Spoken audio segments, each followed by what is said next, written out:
Objectif 2 du chapitre sur la mobilité, comprendre les principes de construction, les intérêts et les limites des tables de mobilité comme instrument de mesure de la mobilité sociale.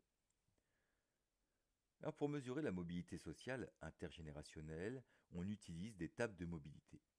Sur la base des statistiques de l'INSEE, qui permettent d'avoir un large échantillon d'individus, sont établis des tableaux croisés dans lesquels apparaissent la catégorie socioprofessionnelle des enfants par rapport à celle des parents. Alors attention, quand on parle de catégorie socioprofessionnelle des enfants, on parle des adultes, on raisonne en termes de génération. On peut ainsi construire deux types de tables. Les tables de destinée qui rendent compte de ce que deviennent les enfants par rapport aux parents, ou ce que devient la génération des enfants par rapport à celle des parents.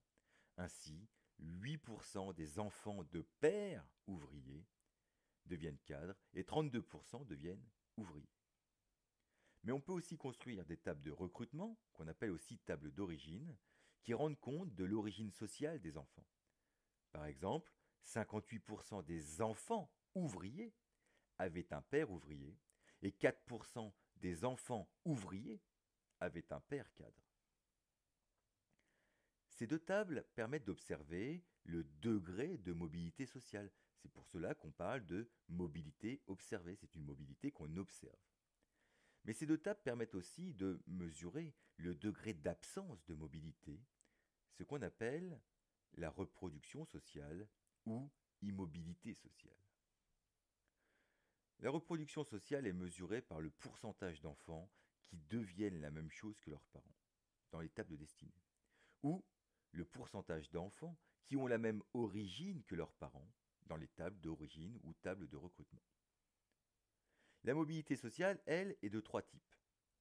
Elle peut être horizontale, cas d'un enfant d'ouvrier qui devient employé, par exemple, donc qui a à peu près la même quantité de diplômes, à peu près le même revenu, à peu près le même prestige social, on est sur la même échelle sociale. Mais la mobilité sociale peut aussi être verticale et ascendante, on monte, cas d'un enfant d'ouvrier qui devient profession intermédiaire ou cadre.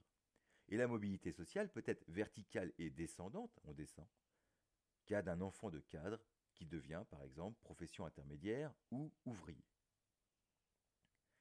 L'intérêt de ces tables est de chiffrer la mobilité ou la reproduction. Ainsi, 32% des enfants d'ouvriers devenaient ouvriers, c'est de la reproduction sociale. Mais 68% des enfants d'ouvriers ne devenaient pas ouvriers, c'est de la mobilité sociale. Et on peut même ajouter que 35% des enfants d'ouvriers connaissaient une mobilité sociale verticale ou et ascendante entre parenthèses. Ces données doivent être comparées à ce que représente chaque catégorie dans la société. Ainsi, 22% des enfants, toutes catégories confondues, devenaient ouvriers.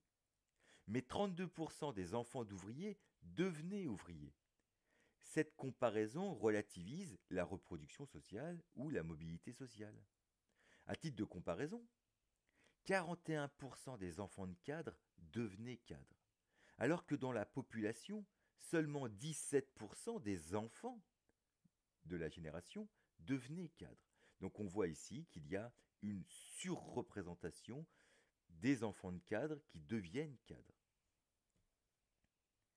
Mais ces tables, comme toute construction statistique, présentent des limites. Par exemple, qui établit et comment la hiérarchie des professions? Surtout que la place de ces professions dans la hiérarchie sociale peut évoluer. Et que les PCS, les professions et catégories socioprofessionnelles, et que les PCS sont déjà sujettes à critique. Par exemple, avec la catégorie des artisans, commerçants, chefs d'entreprise de plus de 10 salariés, excusez-moi, qui socialement est très vaste. Ou autre catégorie, celle des ouvriers et celle des employés, qui socialement sont très proches, alors qu'on établit une distinction.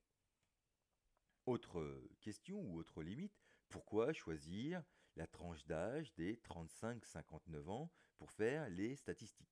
Parce que quand je parle de la génération des enfants, c'est en fait la génération des enfants âgés de 35 à 59 ans.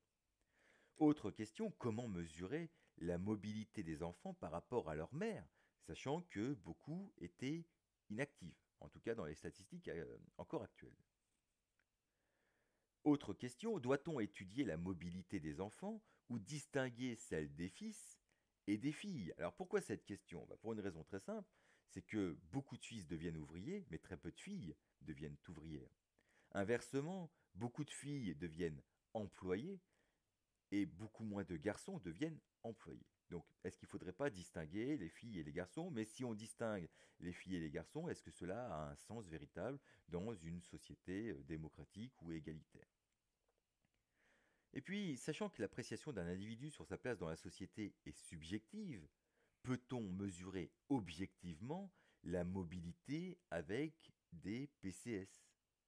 Par exemple, un enfant de cadre qui devient professeur, vit-il cela comme une forme de reproduction sociale ou comme une forme de descente sociale, une mobilité sociale descendante, sachant qu'il peut très mal vivre le fait d'être professeur et que la place des professeurs dans la société peut être perçue comme moins bonne qu'il y a 30 ou 40 ans par exemple. Enfin, sachant qu'il existe d'autres nombreux critères structurant la société, comme les types de contrats de travail par exemple, CDI par rapport à CDD, mesurer la mobilité à l'aide des seuls PCS est-il valable?